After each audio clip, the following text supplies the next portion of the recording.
بسم الله الرحمن الرحيم وحويان waxaan ku wareejinaa gudigi odayaashii waxa uu soo horeeya 10kii yaambo la iibiyay ayaa ugu soo horeeya shantii madaraq waa ku xiga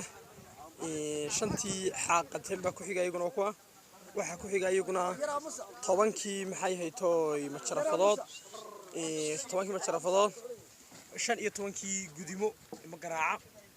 waxa ku sii xiga iyaguna maxay hayto shantii maxay hayto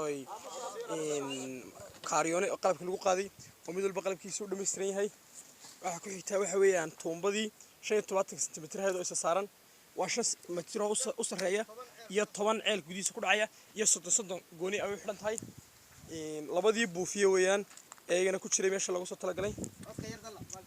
halkana waxa weeyaan shantii tuumbo ee tuumbadii biyo ku dhaadhacaysay dhaadheeray waa mid walba konton gaaratay waa shanta xabo ee dibadda u baxaysay halkana waxa weeyaan shantii mashiin waliba wuxuu wataa waa mashiinkii litir wuxuu ahaa jirkaankiisii batroolka ahaa iyo caagadiisii saliid ahayd ayuu mid waliba wataa kii labaad kana waa kii saddexaad kana waa kii afraad iyo kii shanaad saasi ku dhameystiran iminkana odayaasha la wareegi doona